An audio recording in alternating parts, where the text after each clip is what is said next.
Okay. Hello, America. Hello, Missouri. This is Justin at Seeking Context, where we tell good stories, firsthand stories about life in modern America. And I'm talking today with Jessica Karraker. Jessica is the founder of the WolfStone Ranch Animal Rescue in Farmington, Missouri. And we're in her home in Farmington. Just got a cool tour of the WolfStone Ranch. I'm here with my cousin Lynn on a road trip to Rochester, New York, where Lynn is moving. And so it was a great time to get in touch with Jessica, see a place that I've read about online. We met a number of months ago, and learn more about your life and more about WolfStone Ranch. So great to meet you. Tickled pink to have you both here to show you the ranch and have the opportunity to talk about animal rescue. Well, I'm glad that you could take the opportunity. So we just toured the facility. There's many animals. You've got a lot of stuff going on here. I'm curious. First, can you just describe what WolfStone Ranch is? Okay. Well, on one level, WolfStone Ranch is an animal rescue. I rescue dogs and cats. Actually, I've rescued a couple of chickens too. But on another level, from the very beginning, I've wanted to do something non-traditional, not just your typical shelter. For one thing, I've wanted to rescue the unadoptables that lots of places either can't deal with or just put down. And on another level, I've wanted to tackle something more foundational, and that's to try and change attitudes, so that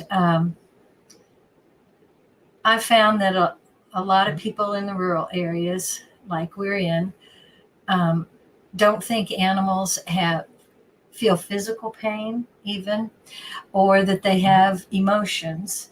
And I would love if there was a way to help change people's attitudes so that they would treat animals with more kindness and compassion. Even animals that are being raised to be eaten can be raised and slaughtered more humanely. And so this has been an underlying idea of mine from the beginning of how to approach that.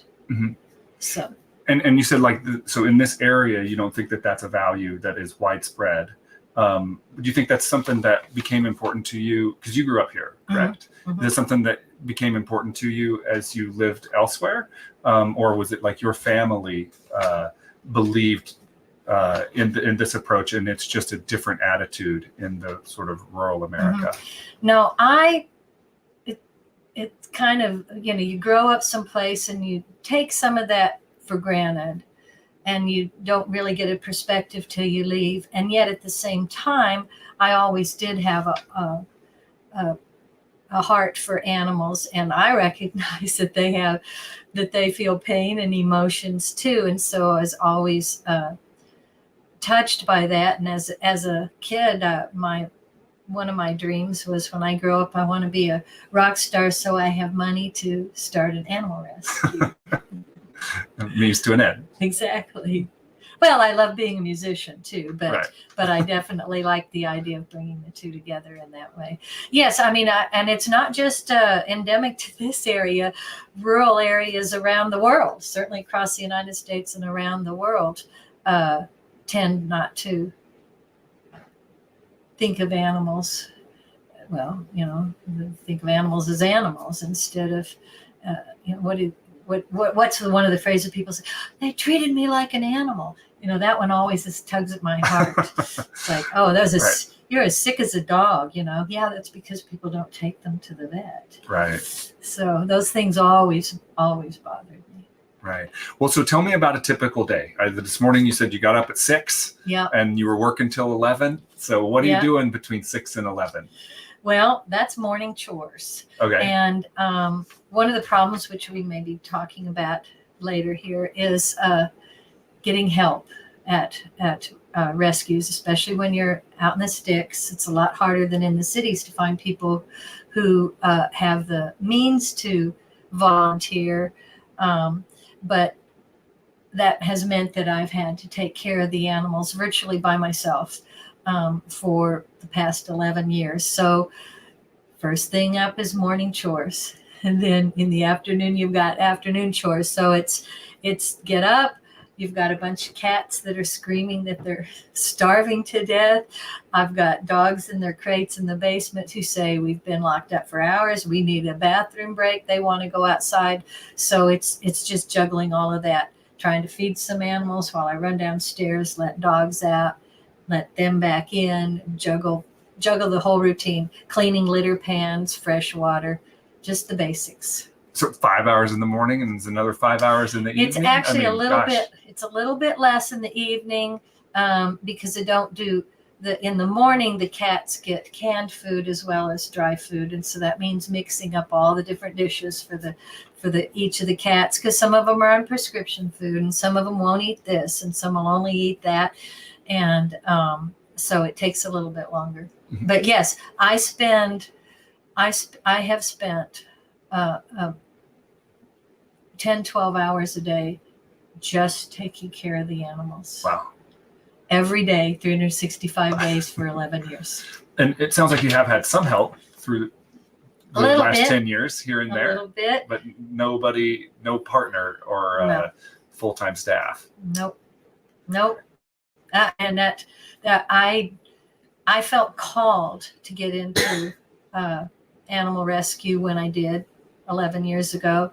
And so I didn't have any background in it other than having rescued strays myself and kept them as pets, right? Mm-hmm. But when I moved back here in 2006 and saw how horrible it was, at least as bad as it used to be, and as I say, maybe as a kid, I just took it for granted how mm-hmm. poorly animals were treated, and no longer felt that way. And it was in my face. But when I finally felt called to it, I didn't know what I was doing. So there's been many challenges along the way. But I didn't know that the greatest was going to be finding help, getting people to join me. Yeah. Well, so how does WolfStone fit into the other animal welfare organizations in this area? There's a couple of places in Farmington. There's animal control, and I know you were on the board. You said mm-hmm. at the rescue center. There's what's called Farmington Pet Adoption Center here.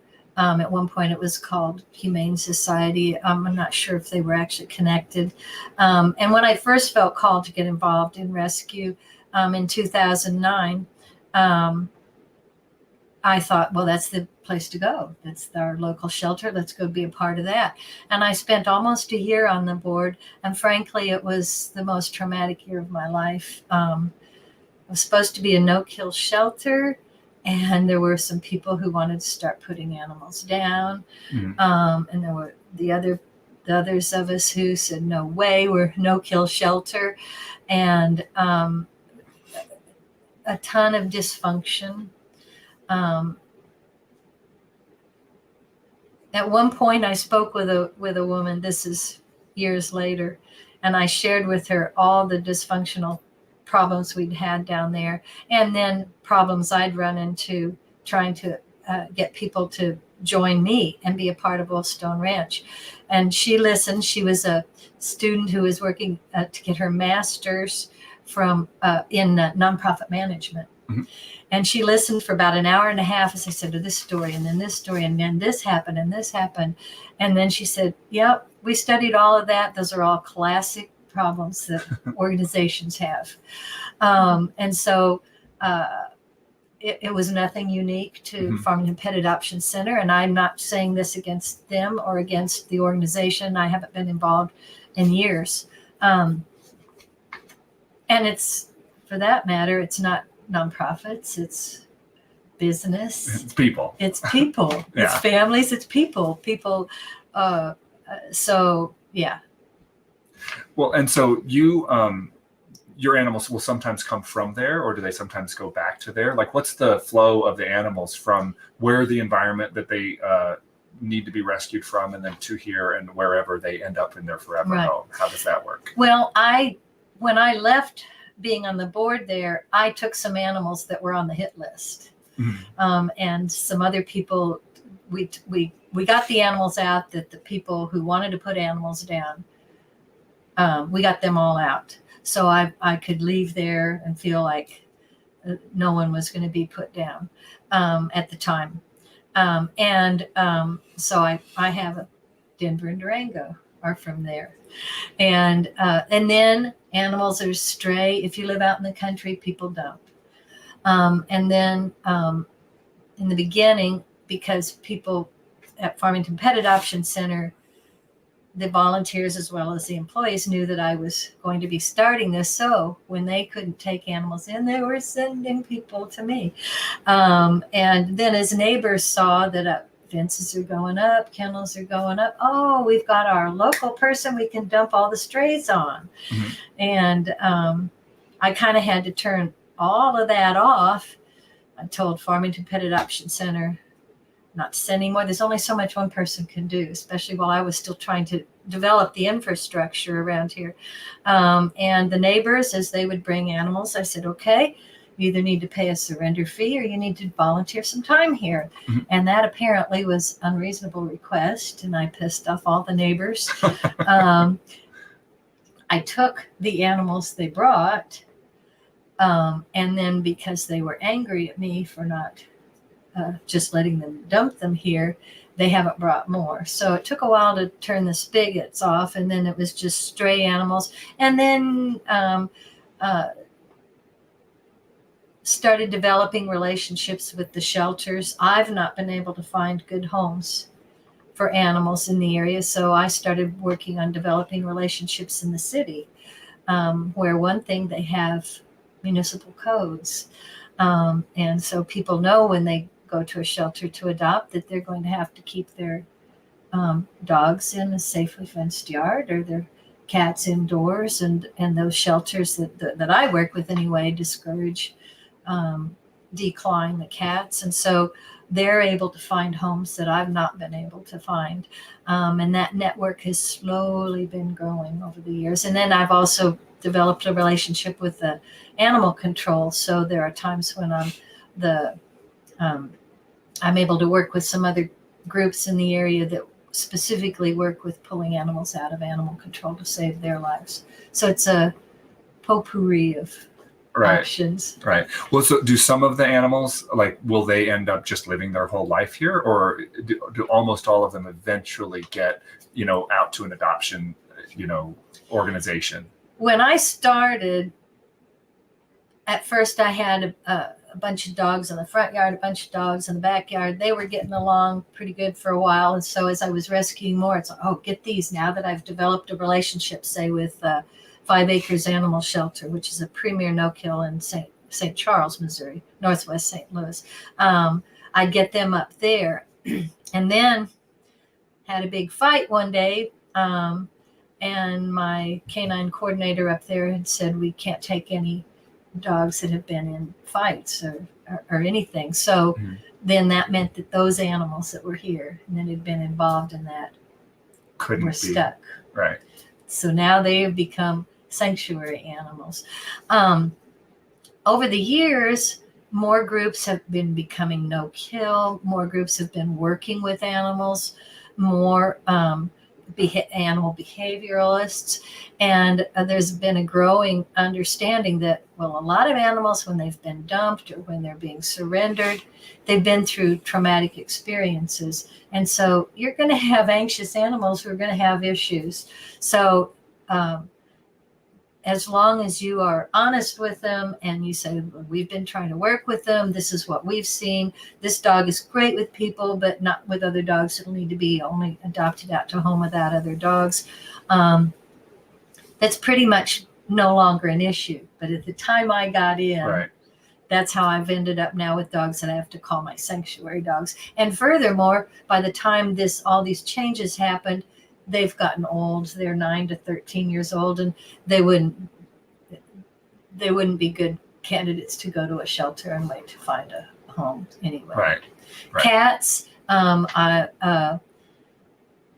Missouri is one of the states where there's so many cats. It's next to impossible to get them in anywhere. Kittens, during kitten season, people want kittens, you can sometimes get in a few into the shelters. But this is the other great thing that's happened in the last few years.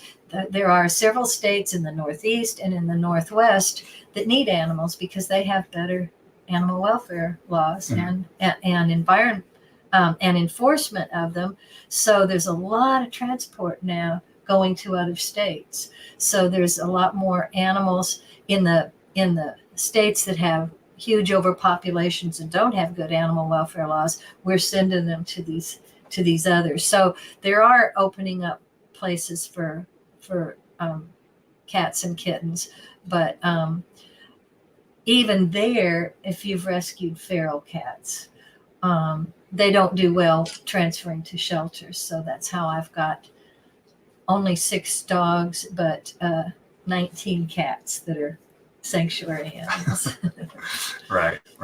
Well, so on your website, and I know you personally, you have, this is a spiritually based, your mission is spiritually based. And so I'm curious, like, what is your own personal spirituality? Like, how would you define that? And how has that affected your approach to, founding this organization and caring for animals? Very much so.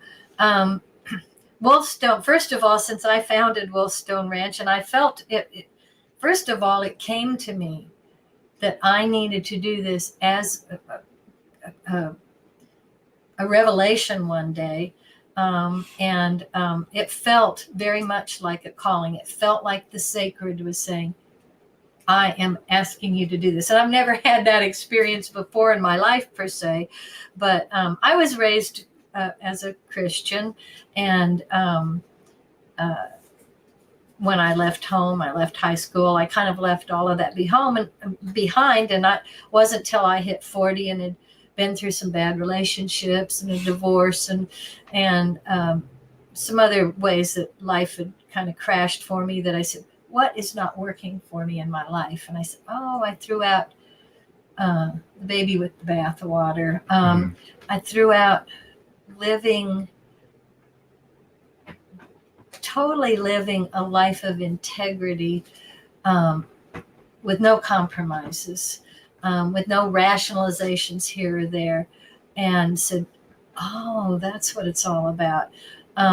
So I came back, but also I lived in California by then. Even as I came, I can relate to the evangelicals in feeling a born again kind of a feeling, because that's what it was. It was like, you've got to have that underpinning. And if you're not religious or even consider yourself spiritual, you can have it, as far as I'm concerned, you can be secular, but if you have that real commitment to living a life of integrity, to honesty and authenticity and kindness, and it can be done. It doesn't have to be spiritual, but on the other hand, spirituality opens you up to so much even more, what's beyond the 5 senses. I think I believe that there's something much greater than us. And you don't have to call it God or the universe or this or that. It's just, I think we access, I think for one thing that the divine is in all of creation, in each of us. And when we open our minds and our hearts to the possibility of the sacred, then we access all of that is nameless, and you don't want to put a definition on it because you're restricting it. So to me, I call myself spiritually based because I'm comfortable with the language. I'm comfortable with that. But also, we live in a growingly secular society, and I don't want those people to feel pushed away. And I want them to feel that if they can put up with my God talk, so to speak, then we'll be able to get along. Because if you want to live a life of meaning and purpose, and that you're here for more than just having a good time and being a person who wins, as opposed to being in a dog eat dog world, I want to make sure I'm on top. then we're coming from the same place. And I read one of your newsletters where you talked about, like, I felt like you were sort of like, you're like, okay, I'm coming out. This is a spiritual organization. Right. But you had friends that were like, I wouldn't do that. Let's just keep this secular. Yeah. And you have your beliefs, and you don't have to have this overtly spiritual sort of flavor in your marketing or however you present the organization. So do you think you made the right call? Oh my God. I absolutely love it. I don't know how I never came up with that myself. Coming out. That is what it exactly felt like. And coming out is always the right thing. Right. Once that you can be honest. Once you feel freed from that. And it's like, if people aren't going to relate to this, okay, maybe they never will. But in my authenticity, I'm going to find my people. I'm going to find my kindred spirits. I'm going to find the people that we can build this community. Yeah, I love that. Right. But this is something, I guess your spiritual feelings is something that you did really discover about yourself late in life, even though there was a foundation. Yeah. I graduated high school and I went off to college, and I wanted to be like the Beatles, who they were the ones that I was first fell in love with as a teen girl. And then I moved to Los Angeles to be a rock star. Like I said, I wanted to then, when I made it, I was going to start an animal rescue, but I certainly quit thinking about the ways I'd been raised. And, then you get into relationships, just as an example, you get into relationships where you're not honoring yourself, getting involved with alcoholics or somebody who is on drugs, and then you're allowing yourself to be verbally abused. Fortunately, I was never physically abused.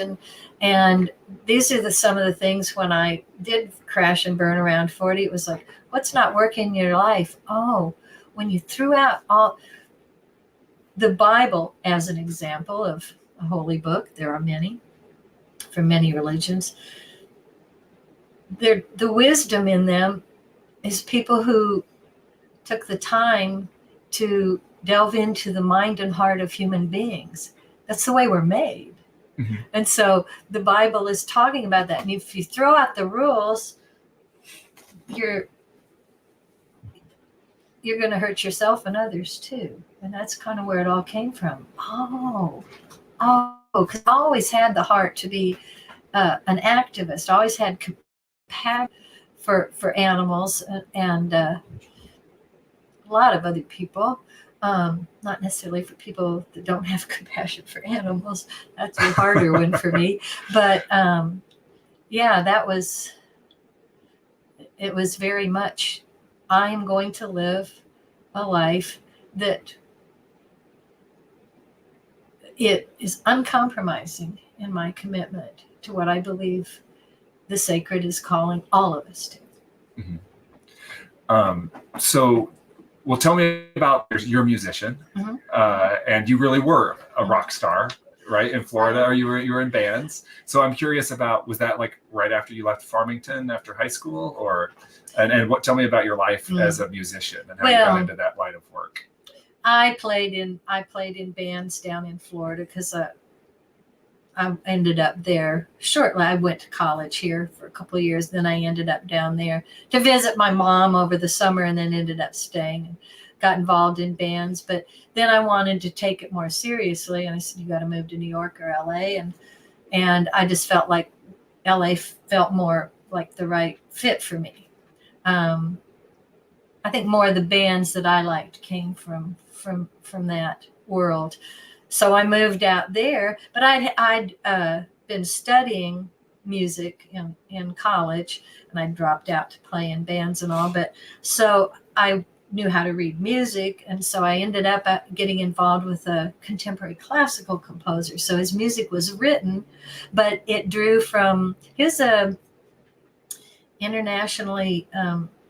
He'd won awards for his work, and he drew from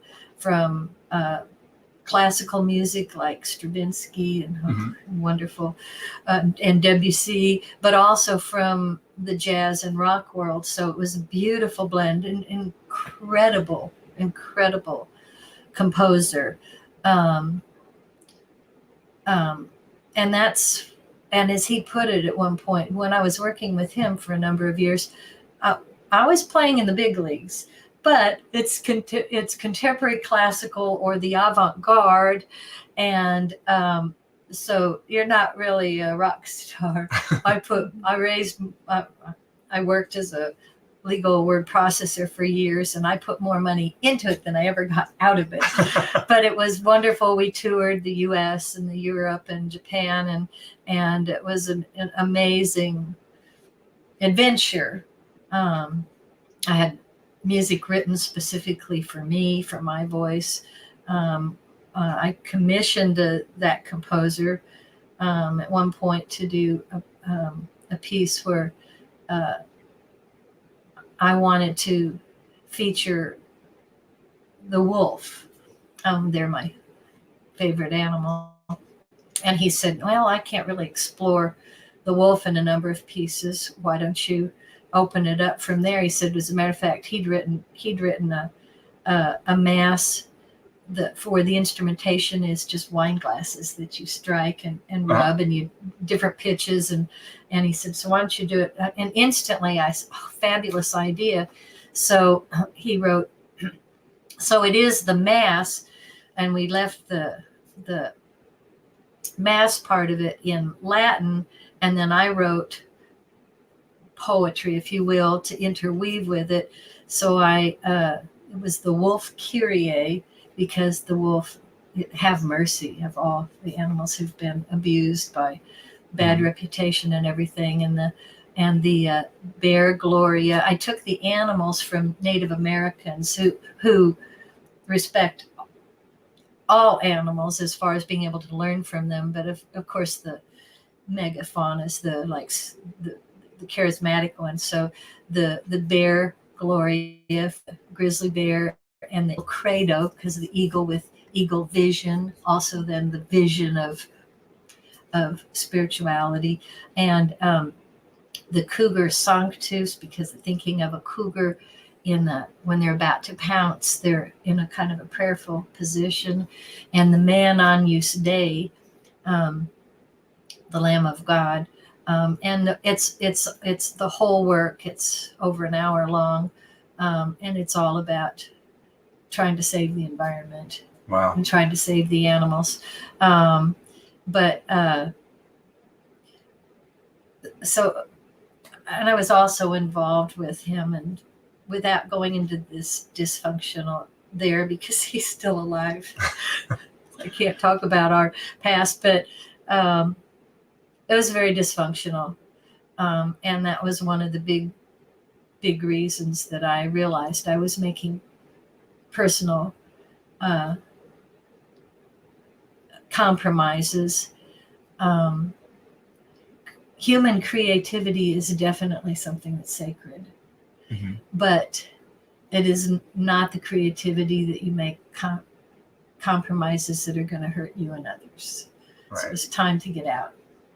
And then I started writing prayer songs of healing for my healing. And once you start feeling healed yourself, then I wanted to go back to writing about healing the world, especially the environment, but reaching out in all ways to help. You quit cigarettes, you want everybody to quit cigarettes. You find right. You find the sacred, and you want everybody to find it, because if we all cared about each other and making the world better for each other, we wouldn't have all the problems. We wouldn't have the horrific income inequality we have. We wouldn't have all the demonization, etc. Right.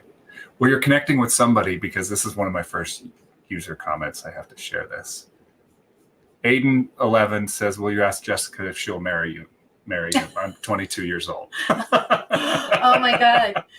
Aiden. So, no, may I speak? Aiden, I would dearly love to have you come to Farmington and help me put this community together, this spiritually based activist community where we are going to reach out to bring healing, not just for animals, but to people, because one of the insights I've gained over the years of doing this is 99% of the suffering that animals face is human caused.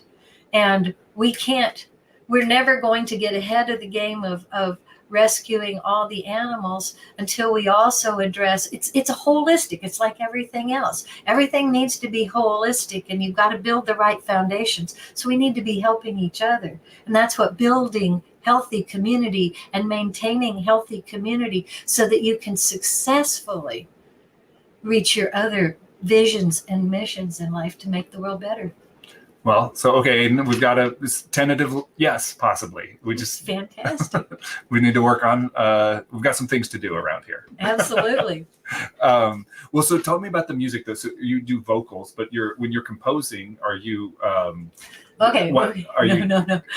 I haven't had chance to even play my guitar since I started animal rescue. It's horrific. I've tried a few times. Okay, I can find an hour here or there. And it hasn't happened, because when you spend 12 hours a day just taking care of the animals because you don't have anybody else to be an animal caregiver. So I haven't been a musician in 11 years. We're still in there. It's still there. And I definitely would love to build the organization to the point where I didn't have to spend 12, 14, 16 hours a day taking care of the animals and trying to take care of the rest of it. There's the paperwork for the state. There's, all kinds of other things that need to be done besides just taking care of the animals. Right. Well, and you've been part of drum circles, or you're wanting to do a drum circle, I know. But I'm curious about that passion that you've got in that musical area. When I grew up in high school, when I was going into 9th grade, my girlfriend was a year ahead of me, and she said, "Oh, don't do drums because there's no melody." And so I played alto saxophone, and that was great. But boy, ever since I've been an adult, I've wished I'd played drums. I wanted to play drums. I wish I'd done that. I played keyboards. I played saxophone. My main instrument is voice. And I've been to a handful of drum circles, but no, I haven't gotten to do what I really want. I need people to do that. You can't do a drum circle by yourself. You just can't. 2 people maybe, 3 maybe, but by yourself. And I've started a small collection of drums, but I need more drums, and more than that, I need people who want to approach a drum circle in this spiritually based activist way, because I think it's going to be absolutely miraculous and magical, and will help us build the kind of healthy community where the mission of WolfStone Ranch to bring healing to people and animals is going to be able to come out of that. I think the drum circle itself is going to be the best outreach in the world, because first of all, it's bringing healing and bonding. Mickey Hart of the Grateful Dead said, "When we drum together, we create sacred space." And to me, there's nothing more powerful when a bunch of people come together. And the meeting of the minds, like namaste, I bow to the divine in you. And we each are doing that with each other. It's also about the melding of the minds when we have that shared vision of we're all divine creatures, that melding. There's magic in that. Mm-hmm. I see a different drum on your bookcase over here. Since we're talking about drums, Scott Peck, I think, has probably been a big influence on you. I've heard you talk about him. So I guess tell me about the influence of his writings on your philosophy of life. I do love the way that it's called The Different Drum, and it's about building community. I don't think he intended it that way per se, but no, if I first was blown away by Scott Peck with his first bestseller, A Road Less Traveled, Mhm. because it's about leading a life of integrity. And he was a Buddhist when he wrote that book, but years later, when he wrote A Different Drum, he'd become a Christian. So that underpinning, that integrity, that being responsible for ourselves and accountable for ourselves, so that we can lead a life of purpose and make a difference. That's been there all along.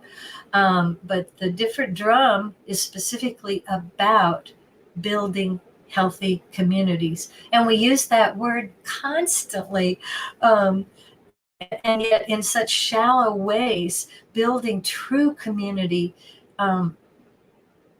it doesn't happen accidentally. Well, no, that's not right. It doesn't happen all the time. And it takes people really caring to create that. And he's, as a psychiatrist, he studied it for decades of his career. And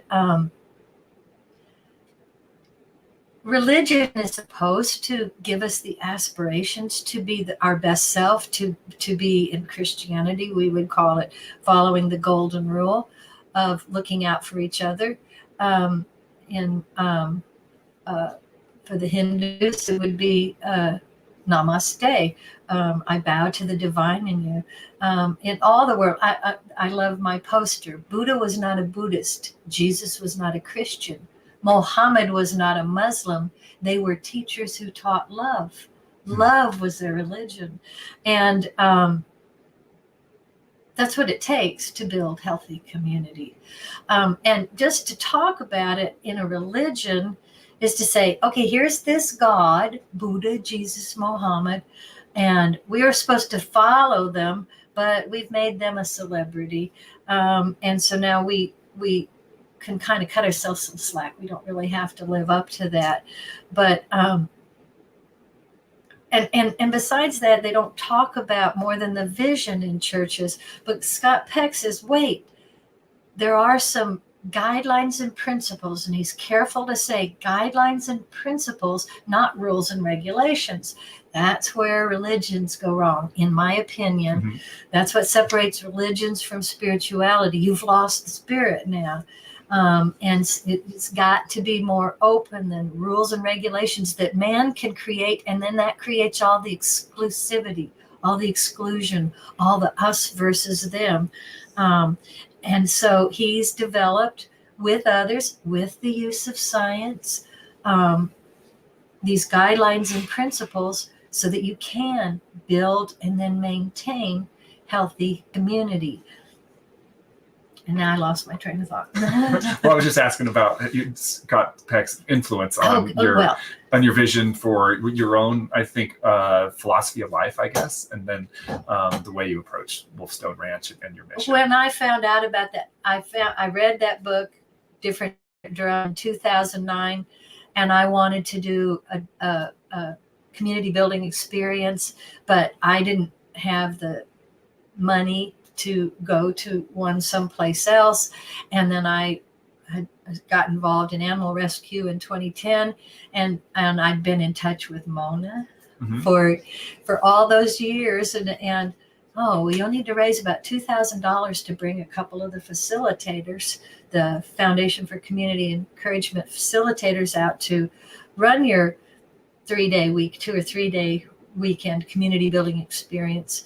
And it's like, okay, I'm spending 12 hours a day taking care of animals. I don't have the time to put this together until I find somebody else to get involved. And so when the pandemic meant that they had to go to Zoom, and they offered it, and I just got this email out of the blue 2-3 weeks early, and for $25 you can be a part of the community building experience, and Mona was going to be one of the facilitators. I jumped on the chance because when I read A Different Drum, to me it was again kind of like being born again. It's, oh my God, the possibilities Mhm. I saw instantly. I've tried to talk to people about it. I've tried to push the book on others. People don't seem to get it. But for me, I read the book. It was instant. This is I have to paraphrase it. I don't have it memorized. He said, in and through community lies the salvation of the world. Yeah, he opens with that. He opens with Yeah. that's it. But how to build healthy community, how to maintain it. It takes more than just a shared vision. It takes more than just, oh, we all want to save animals, or we all want an end to police brutality, or like Occupy Wall Street. We all want to end the horrible income inequality. Well, now you still have all these different ideas for how to do it and different ideas for how not to do it. And you have Antifa who want to come in and they're open to some violence, and others who say no, like Mother Teresa said, never ask me to a protest, only ask me to a peace rally. It all has to be done, so now you've got people who all want the same goal, but they still have all these different ways. Well, we got to have, how do we deal with that? We got to build healthy communities so we can rise above those differences and not end up wanting to kill each other. But let's work together to make that happen. In and through community lies the salvation of the world. So was the group that you joined the group where we met? Where we met. Okay, so that was the first time you'd done a group. Yes. Yeah. Well, how did you like it? Did you find it meaningful to your life? Oh, hugely. It was so enlightening. It was like, you can imagine the consummation of something you've been waiting a decade for, right? So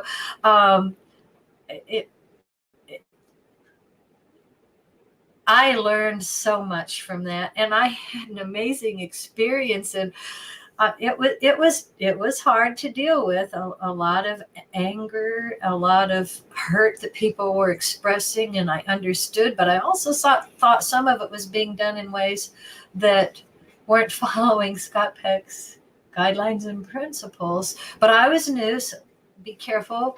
I don't want to walk on people's toes. I wanted to treat the first one as a learning experience, but I also couldn't share my extreme enthusiasm about how I see his community building experiences as an answer to so many problems in the world, and even for WolfStone Ranch.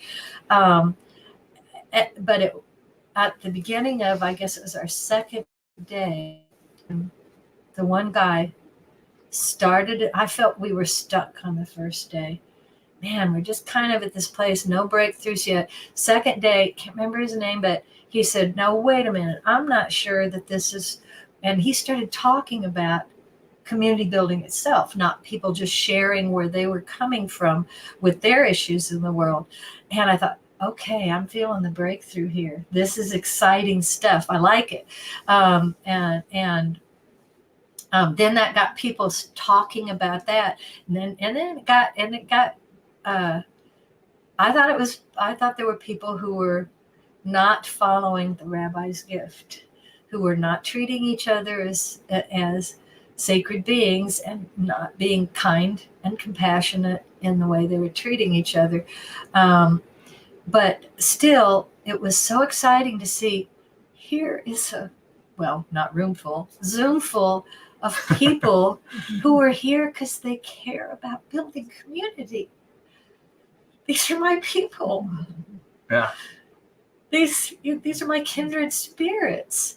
And okay, some of them are making mistakes, in my humble opinion, but we're here. We're grappling with it. We're spending hours, as painful as it is. And I suddenly had this feeling that, like God had me sitting up in a cloud to look down on all of us, including me, and go, look at, these are my children who are trying. Mm-hmm. I just felt this incredible love for everybody. And it was a humongous breakthrough for me, even though I had been feeling irritated with some of them. Hey, I think you're off base.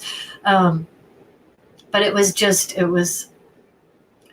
it was a beautiful experience, although I also felt really bad for a couple, three people that I felt were being attacked. Mhm. And I made sure I reached out to them individually afterward. That's my personal responsibility and accountability to let them know I wanted to give them my personal support.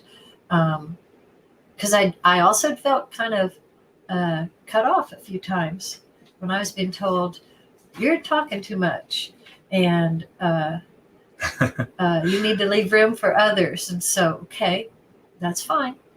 But I want these people to know that because they did not leave feeling that we had created community. And so, in my opinion, even though I felt this incredible love for everybody, I knew that not everybody did. So it wasn't a really totally successful community building experience for me. Right. Is that the only one you've done? Yes. Is the one Zoom? Yeah, that's the same with me. It was interesting for me that some of the facilitators that have done so many of these in person and had done it since the 80s, they were like, it was okay. I was like, that's pretty, I thought it was really interesting. And it was also during the middle of COVID. So I know. Yeah,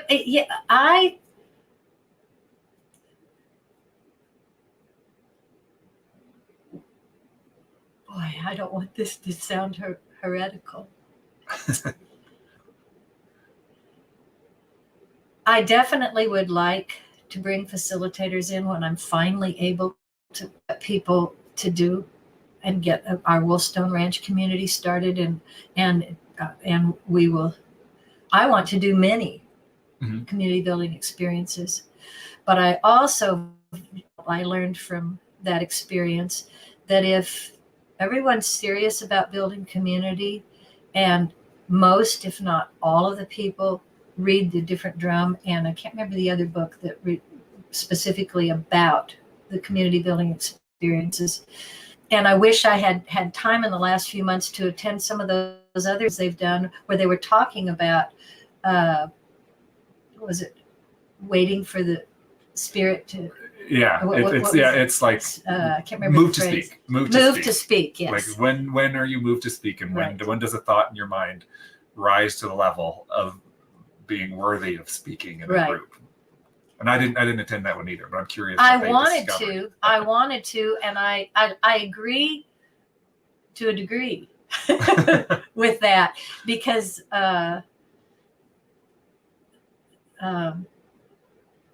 well, there's just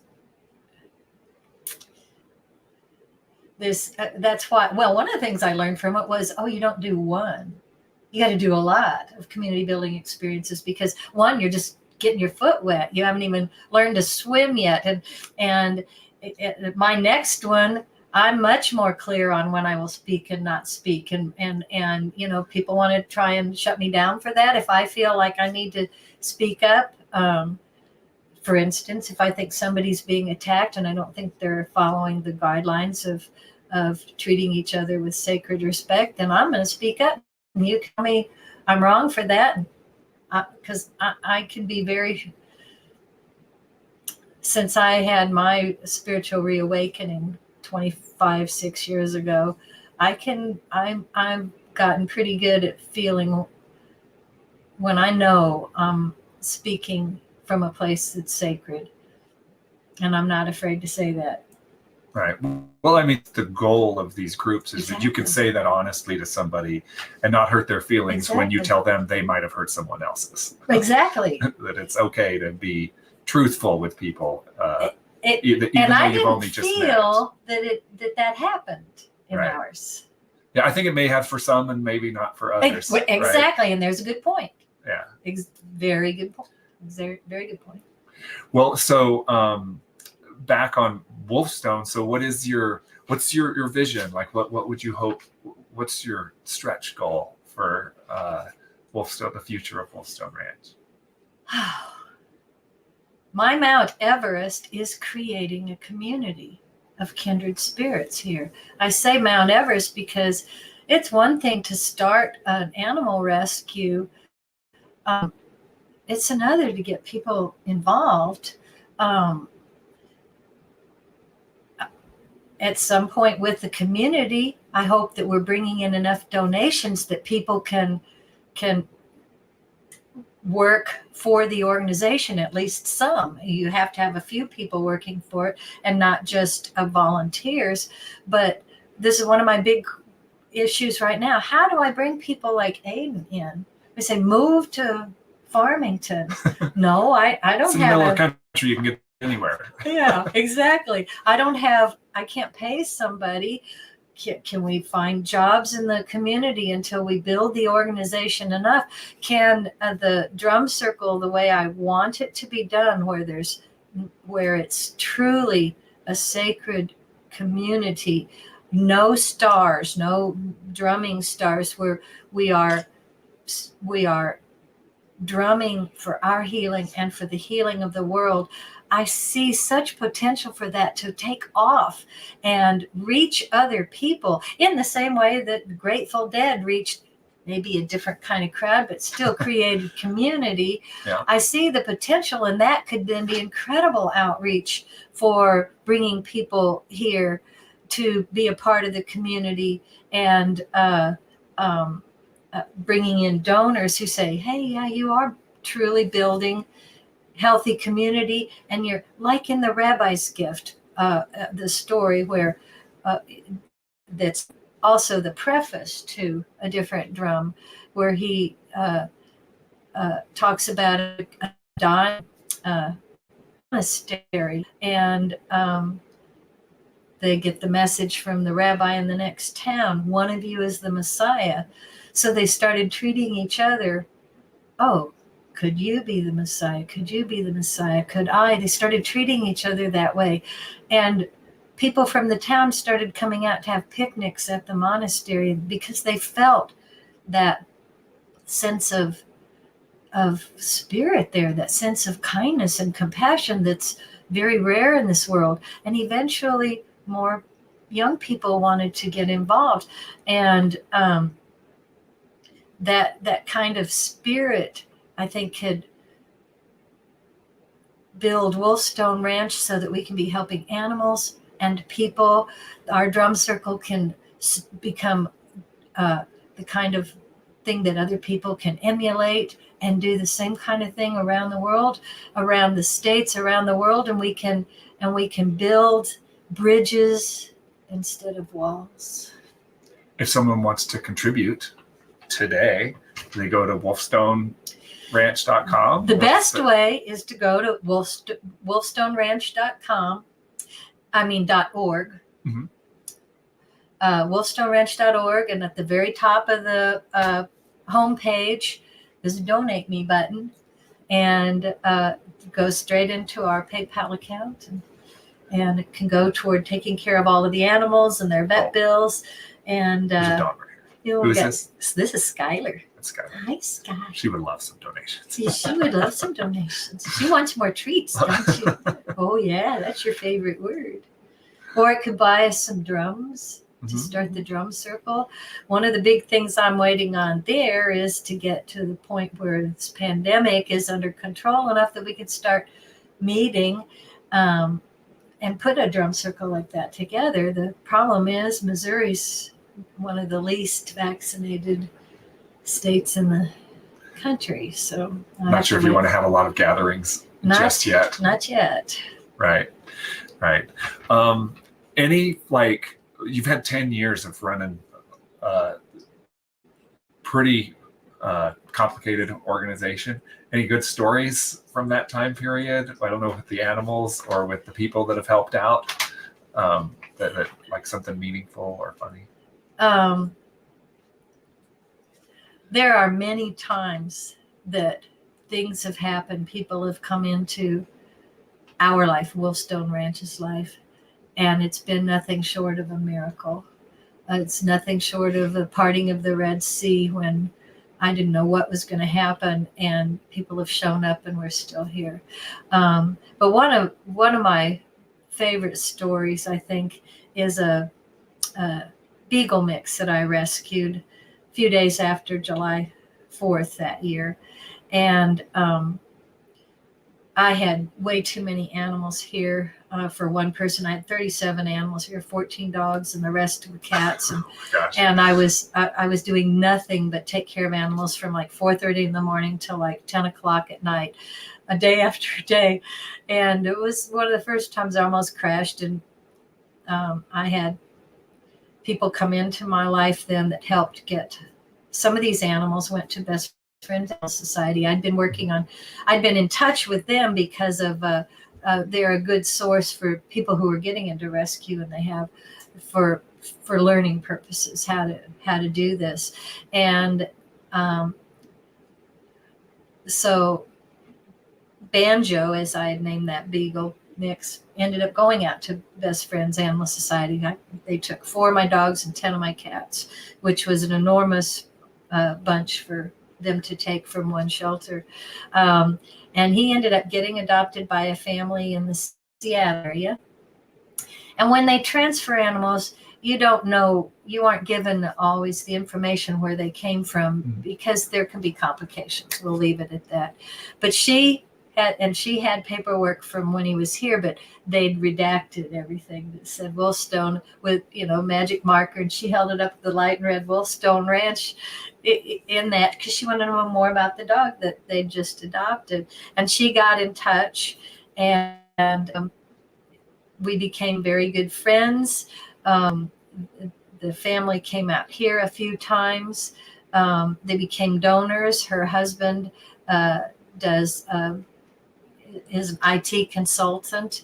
And so when my computer got fried by lightning, they bought me a new computer. They've since moved to Norway. And With Banjo? He died last year. Oh. He was old. He had cancer and he died. But he had a wonderful, wonderful life with them. I got what I wish I'd had for every one of my animals. I got pictures and videos sent to me on a regular basis, and that's cool. Stories about their lives and his life with the other dogs and the whole family. And now Eileen wants me to come out and visit her over there. So truly an example of the kind of community I want to build with WolfStone Ranch. Oh, that's a great story. I'm excited for your future. Thank you. So am I. Maybe with Aiden. We'll see, Aiden. Maybe this could be one of those miracles. All right. Well, thanks very much for talking with me today and for sharing the story. It's amazing what you've built here. I'm really impressed and really glad that Scott Peck brought us together. He certainly did.